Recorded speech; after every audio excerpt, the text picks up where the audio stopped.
जय हिंद साथियों, आप सभी का स्वागत है आपके अपने channel triple R defence academy पर। हम लोग आज सीआरपीएफ हेड कांस्टेबल परीक्षा स्पेशल प्रश्न करेंगे।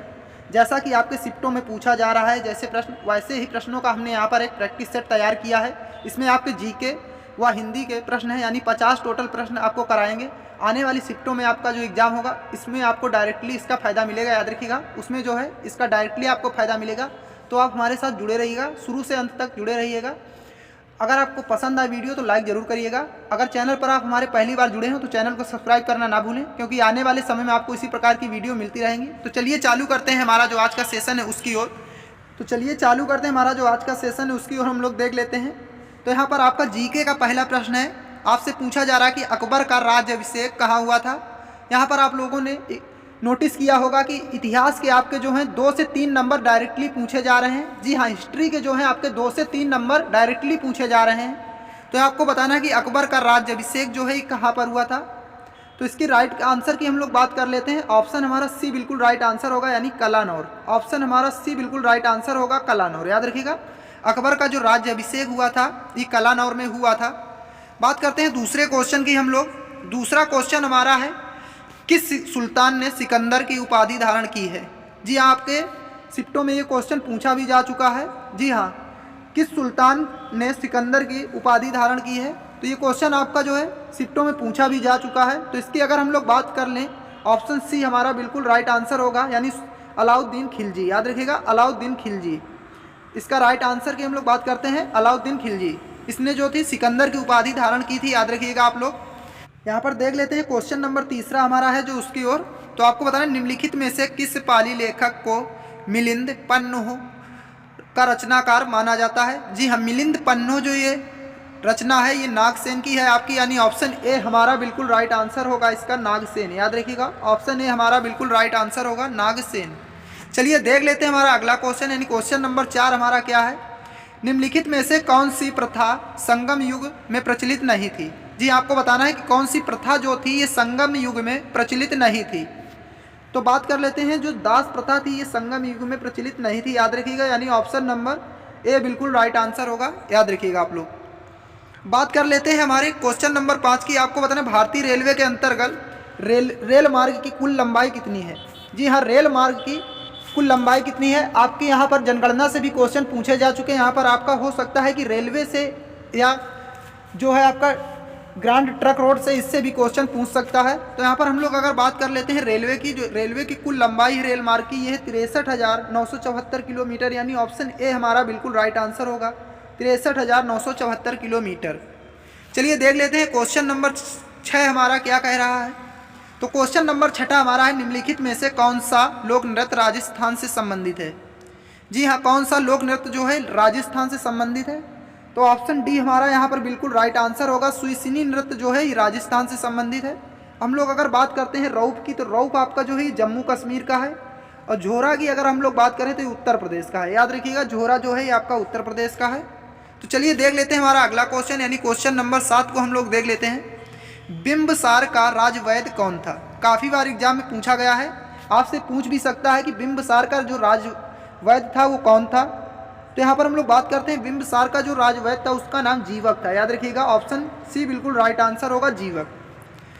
चलिए देख लेते हैं हमारा क्वेश्चन नंबर 8 है, उसको भी देख लेते हैं। कोलाइटिस रोग किस अंग को प्रभावित करता है। जी हाँ, आपको बताना है जो कोलाइटिस रोग है किस अंग को प्रभावित करता है। ये काफ़ी बार एग्जाम में पूछा गया है। यहाँ पर आपके सीआरपीएफ के एग्जाम में 1 से 2 नंबर साइंस के भी पूछे जा रहे हैं। तो कोलाइटिस रोग जो है ये आपका छोटी आंत व बड़ी आंत को प्रभावित करता है। याद रखिएगा, यानी ऑप्शन हमारा सी बिल्कुल राइट आंसर होगा, छोटी आंत व बड़ी आंत। चलिए देख लेते हैं हमारा क्वेश्चन नंबर 9 है, उसको हम लोग देखते हैं चल के। तो आपको बताना है, लेजर प्रिंटरों की तुलना में डॉट मैट्रिक्स प्रिंटर कैसे होते हैं। जी हाँ, लेजर प्रिंटरों की तुलना में डॉट मैट्रिक्स जो प्रिंटर होते हैं कैसे होते हैं। तो ये आपके धीमे होते हैं, यानी ऑप्शन ए हमारा बिल्कुल राइट आंसर होगा, धीमे। याद रखिएगा, ऑप्शन ए हमारा बिल्कुल राइट आंसर होगा, धीमे। चलिए आगे बढ़ते हैं हमारा अगला क्वेश्चन। हमारा अगला क्वेश्चन जो है संविधान से रिलेटेड है। आपको बताना है, रेगुलेटिंग एक्ट कब पारित हुआ था। जी हाँ, रेगुलेटिंग एक्ट कब पारित हुआ था। ये आपका अभी आने वाले शिफ्टों में पूछा भी जा सकता है और शायद आपका ये पूछा भी जा चुका है। याद रखिएगा, सीआरपीएफ में ये आपका पूछा जा चुका है क्वेश्चन, रेगुलेटिंग एक्ट जो है। तो इसके राइट आंसर की हम लोग बात कर लेते हैं 1773, यानी ऑप्शन सी हमारा बिल्कुल राइट आंसर होगा 1773।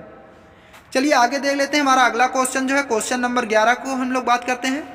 टमाटर का लाल रंग किसकी उपस्थिति के कारण लाल होता है? जी हाँ, जो टमाटर का लाल रंग होता है किसकी उपस्थिति के कारण होता है? तो ये आपका हो जाएगा लाइकोपीन, यानी ऑप्शन नंबर सी हमारा बिल्कुल राइट आंसर होगा लाइकोपीन। चलिए आगे देख लेते हैं हमारा अगला क्वेश्चन। यहाँ पर ये राष्ट्रीय उद्यान से संबंधित है। जी हाँ, राष्ट्रीय उद्यान आपको बताना है कि बांधवगढ़ राष्ट्रीय उद्यान जो है किस राज्य में स्थित है? तो हम लोग बांधवगढ़ की अगर बात करते हैं तो ये मध्य प्रदेश में आपका स्थित होगा। याद रखिएगा ऑप्शन नंबर डी हमारा बिल्कुल राइट आंसर होगा मध्य प्रदेश। चलिए देख लेते हैं हमारा अगला क्वेश्चन है जो उसकी ओर, यानी क्वेश्चन नंबर 13 हमारा जो है आपको बताना है दिन रात की अवधि समान होती है। जी आपको बताना है कि दिन रात की अवधि जो है कहाँ पर समान होती है? तो इसकी हम लोग बात कर लेते हैं। भूमध्य रेखा पर जो आपकी दिन रात होती है ये बराबर होती है, यानी समान होती है। याद रखिएगा ऑप्शन ए हमारा बिल्कुल राइट आंसर होगा भूमध्य रेखा। जी आपको बताना है भारत का पहला विज्ञान शहर कहाँ स्थित है? जी हाँ, भारत का पहला विज्ञान शहर कहाँ स्थित है? तो इसके राइट आंसर की हम लोग बात कर लेते हैं। ये होगा आपका कोलकाता, यानी ऑप्शन नंबर सी हमारा बिल्कुल राइट आंसर होगा कोलकाता। चलिए आगे देख लेते हैं। हमारा अगला क्वेश्चन है उसको देख लेते हैं। सूर्य के पश्चात पृथ्वी के सबसे समीप सितारे से प्रकाश को पृथ्वी तक पहुंचने में कितना समय लगता है? यानी सूर्य के जो पश्चात यानी सूर्य के बाद जो है जो पृथ्वी के समीप सितारा है उसका प्रकाश जो पहुंचने में कितना समय लगता है? तो इसकी अगर राइट आंसर की हम लोग बात करते हैं यानी 4.3 वर्ष लगेगा। आपका ऑप्शन डी हमारा बिल्कुल राइट आंसर होगा, यानी 4.3 वर्ष। चलिए आगे देख लेते हैं। हमारा अगला क्वेश्चन है उसको देख लेते हैं। आपको बताना है हर्षवर्धन की आत्मकथा किसने लिखी थी? जी हाँ, हर्षवर्धन की आत्मकथा जो है किसने लिखी थी? तो हम लोग बात करते हैं हर्षवर्धन की जो आत्मकथा लिखी थी ये फिरदौसी ने लिखी थी, यानी ऑप्शन हमारा बी बिल्कुल राइट आंसर होगा, यानी फिरदौसी। याद रखिएगा ये फिरदौसी ने लिखी थी, याद रखिएगा फिरदौसी। चलिए आगे देख लेते हैं हमारा अगला क्वेश्चन।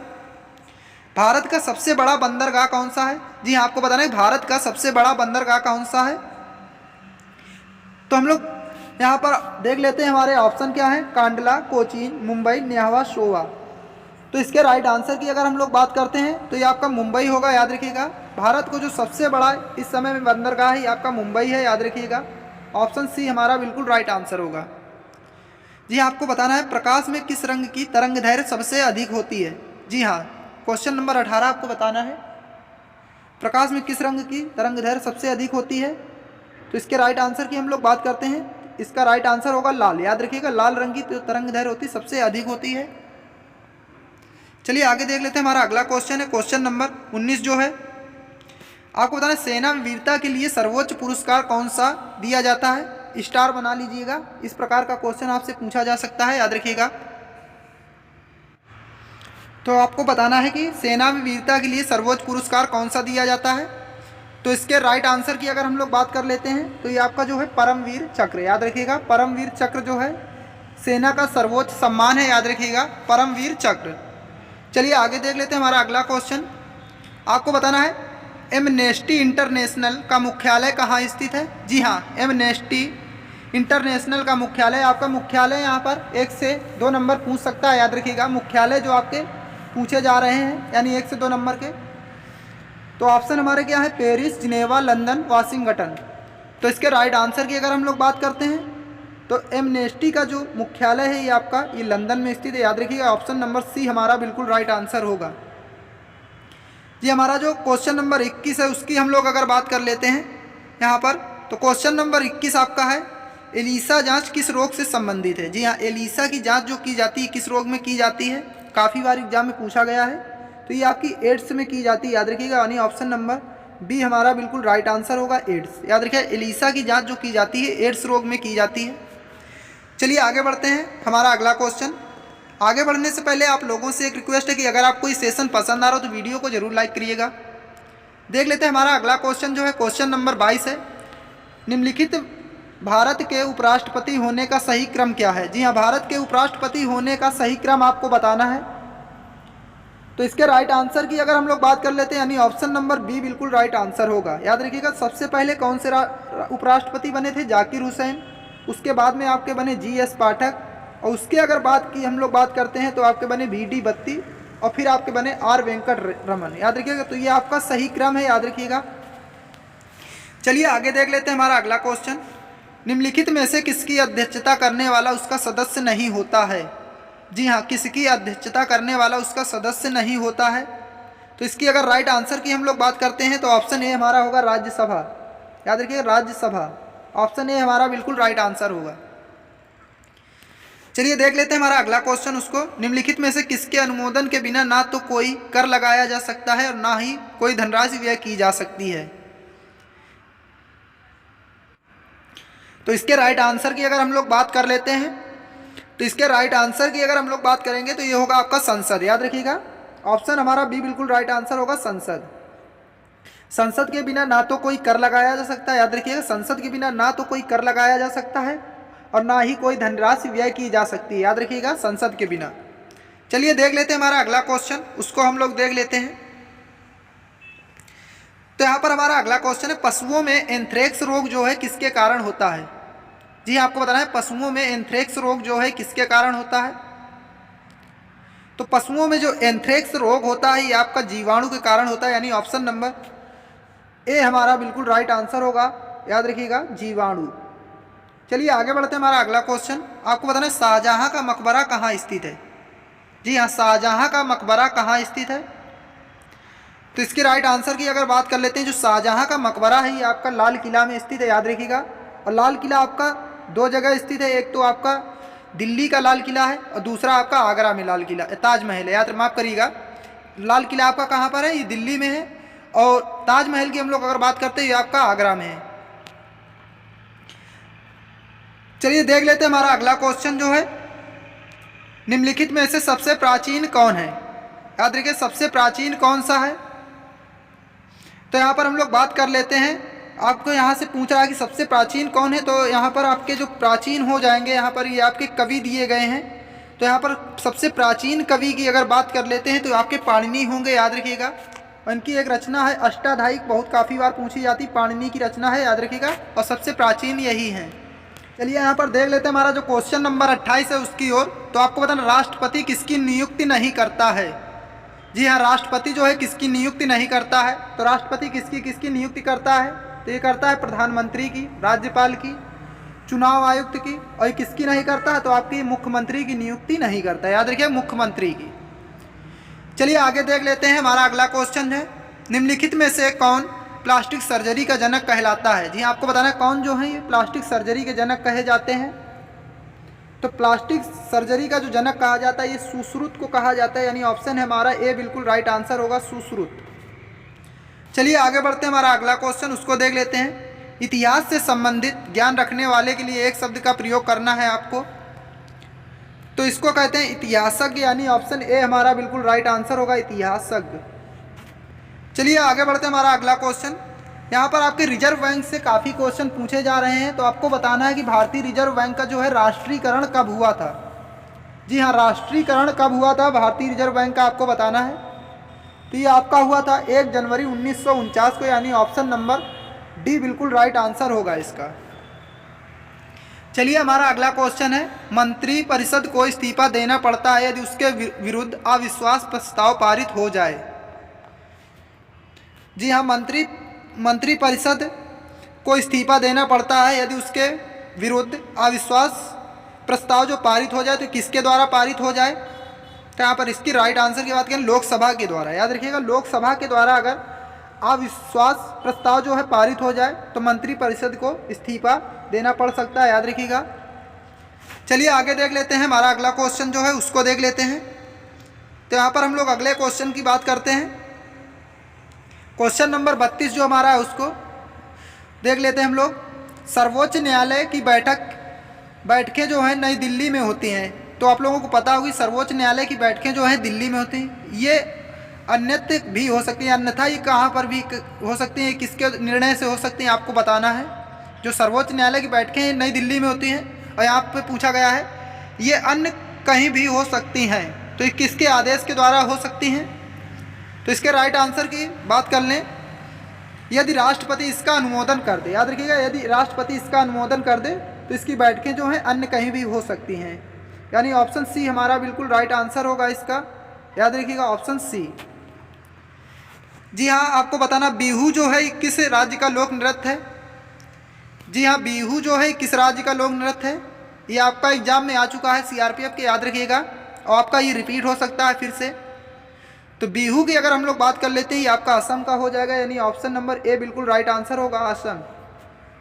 आपको बताना है ऋग्वेद काल के लोग इंद्र का निम्नलिखित में से प्रयोजन से आवाहन करते थे।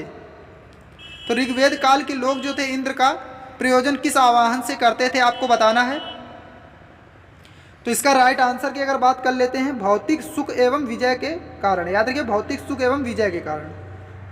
चलिए, तो ये थे हमारे 35 प्रश्न सामान्य ज्ञान के। अब यहाँ पर हम लोग बात करते हैं हिंदी की। याद रखिएगा, हिंदी की हम लोग बात कर लेते हैं।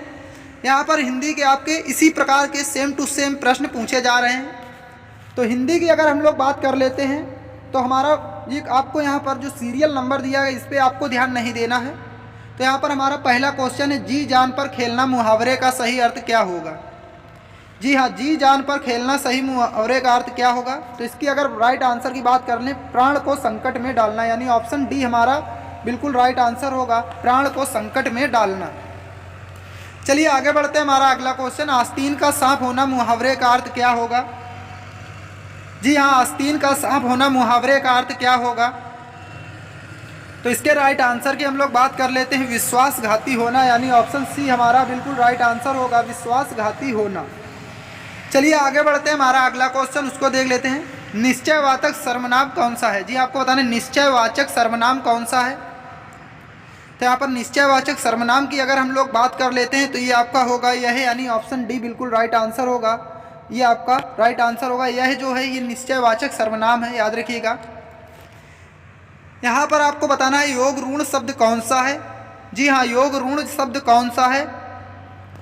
तो ये घुड़सवार जो आपका हो जाएगा, ये योग ऋण शब्द है, याद रखिएगा। योग ऋण शब्द आपका कौन सा है, घुड़सवार होगा।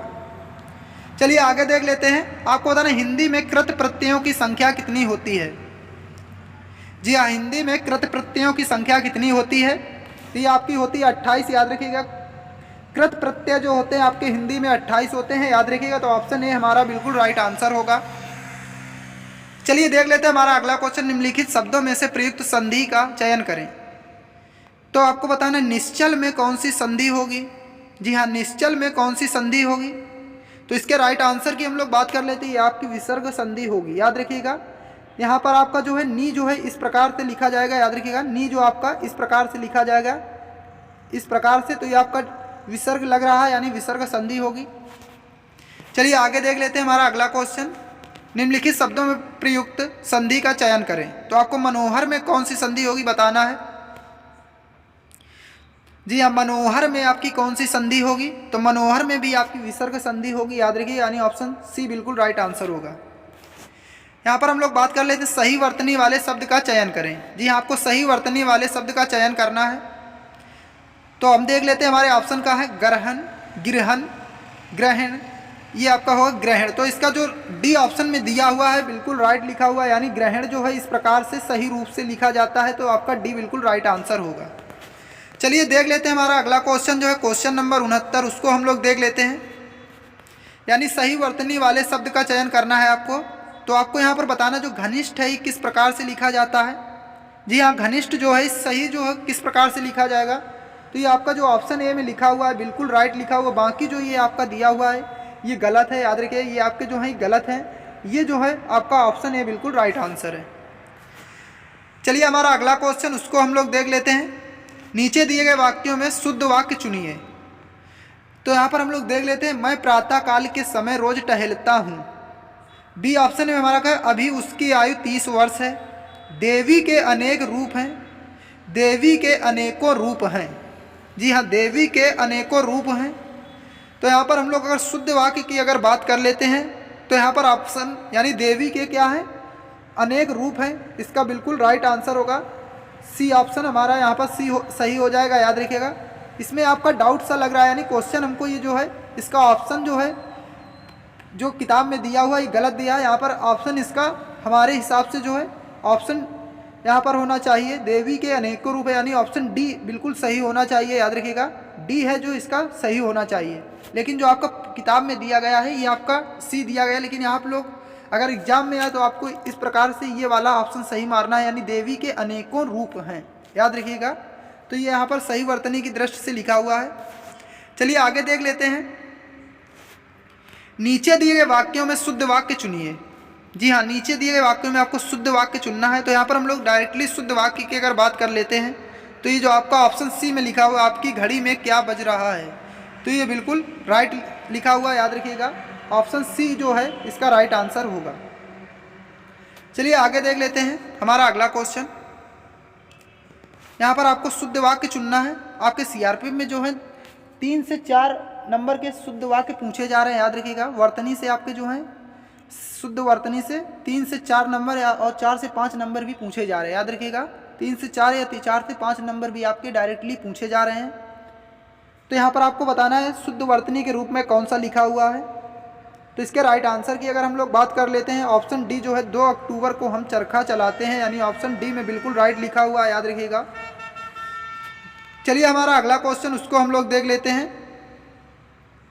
तो हमारा अगला क्वेश्चन है उसको हम लोग देख लेते हैं। इनमें आपको बताना चिरंतन का जो है विलोम शब्द क्या है। चिरंतन का विलोम शब्द क्या है? जी हाँ, चिरंतन का विलोम शब्द क्या है ये आपका पूछा जा चुका है सीआरपीएफ के एग्जाम में, और आपका ये रिपीट होने की संभावना है। तो इसकी राइट आंसर की बात करें ये होगा नश्वर, याद रखिएगा। ऑप्शन नंबर सी बिल्कुल राइट आंसर होगा, याद रखिएगा। चलिए आगे देख लेते हैं। हमारा अगला क्वेश्चन जो है उसको देख लेते हैं। दांत गिनना मुहावरे का अर्थ क्या होगा? जी आपको बताना है दांत गिनना मुहावरे का अर्थ क्या होगा। तो इसके राइट आंसर की बात कर लेते हैं, उम्र पता लगाना, यानी ऑप्शन नंबर बी बिल्कुल राइट आंसर होगा, उम्र पता लगाना। जी हाँ, आपको बताना है यति का अर्थ क्या होता है। जी हाँ, हिंदी में आपका जो है ये प्रश्न आ चुका है सीआरपीएफ में, यति का क्या अर्थ होता है।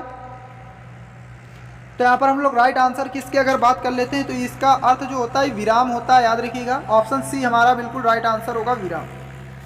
चलिए देख लेते हैं हमारा अगला क्वेश्चन है, नाक पर गुस्सा मुहावरे का अर्थ क्या है। तो इसके राइट आंसर की अगर हम लोग बात कर लेते हैं, जी हाँ, नाक पर गुस्सा जो होगा इसके राइट आंसर की अगर हम लोग बात करेंगे तुरंत क्रोध हो जाए, यानी जिसको तुरंत क्रोध आ जाता है उसको क्या कहते हैं, नाक पर गुस्सा आना, यानी जिसके ऊपर तुरंत क्रोध आ जाता है, याद रखिएगा।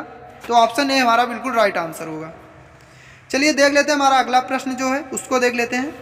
अंगारों पर लौटना मुहावरे का अर्थ क्या होगा। तो यहाँ पर राइट आंसर की बात कर लें, ईर्ष्या में व्यथित होना, यानी ऑप्शन ए बिल्कुल राइट आंसर होगा, ईर्ष्या में व्यथित होना। चलिए आगे देख लेते हैं हमारा अगला क्वेश्चन, क्वेश्चन नंबर 78 जो है, आंखें चार होना मुहावरे का अर्थ क्या होगा। जी हाँ, आंखें चार होना मुहावरे का अर्थ क्या होगा, आमने सामने होना, यानी ऑप्शन नंबर बी हमारा बिल्कुल राइट आंसर होगा, आमने सामने होना। चलिए देख लेते हैं हमारा अगला क्वेश्चन, विधि का ... है कि जो जन्मा है उसकी मृत्यु अवश्य होगी। तो यहाँ पर क्या फिलअप किया जाएगा, तो ये आपका होगा विधि का यही विधान है, यानी ऑप्शन बी बिल्कुल राइट आंसर होगा, विधि का यही विधान है, जो जन्मा है उसकी मृत्यु अवश्य होगी।